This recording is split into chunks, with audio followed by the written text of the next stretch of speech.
SolidWorks 2016 provides some great new enhancements for designing complex shapes. In this example, we are going to start by using a style spline to redefine the side profile of the jug.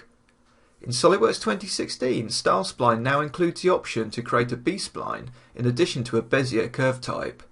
Choose from degree 3, 5 or 7 and then click to place your control points. Using B-splines, it's much easier to create smooth curves with abrupt changes of curvature. Next, we'll quickly replace our original spline with a new B-spline. To match the picture, the curve can be easily manipulated by changing the degree and by dynamically dragging or dimensionally driving the curve's control points. The handle profile has been sketched using the spline tool. Now when converting a pre-existing spline to a style spline, you now have an exact one-to-one conversion, since the resulting style spline will be a B-spline degree 3. Now you can take advantage of the new B-spline capability when working with pre-existing designs too. With style spline in SolidWorks 2016, it's now possible to create curves that are far smoother and easier to manipulate than were previously possible. Next, we need to trim all of the surfaces together to create the final shape. To further enhance visualization, SolidWorks 2016 introduces a new and intuitive set of preview tools for trim surface. With the display option set to show excluded regions, you can select the regions that you want to keep from the graphics area, and the on-screen preview dynamically updates to only show the remaining surfaces. At any time, the preview can be switched to both sets of surfaces or only the ones included in the trim operation. With less clutter and no overlapping regions in the graphics area, it's now far quicker and easier to trim multiple surfaces.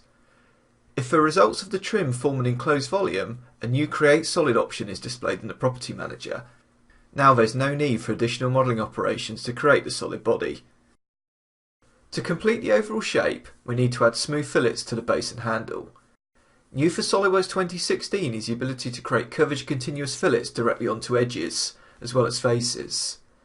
Starting with the fillet for the base, using a far quicker workflow than face sets, just select the edges and size required, set the profile to curvature continuous, and a perfectly smooth fillet is created. To smooth the edges of the handle, we'll add a variable size fillet. With the profile option already set to curvature continuous from the previous operation, all we need to do is enter the size for each control point. SolidWorks can now create complex variable blends in a matter of seconds, where previously more time-consuming modelling steps would have been necessary. A zebra stripe curvature check confirms that SolidWorks has created a smooth curvature continuous blend between the handle area and the body.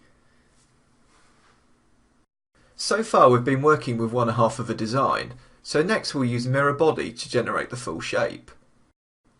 The final design will be a thin wall part, so we'll also use a shell operation to apply the 1.5mm wall thickness.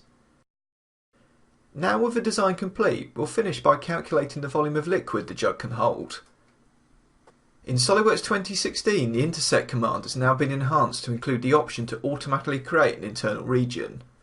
With this option selected, a solid body of the internal volume is generated without splitting the input geometry. This great new workflow provides a far quicker method for generating fluid volumes.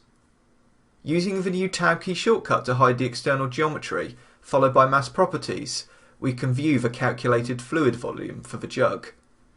With all these new enhancements in SolidWorks 2016, you can focus on creating great looking designs and not on the software.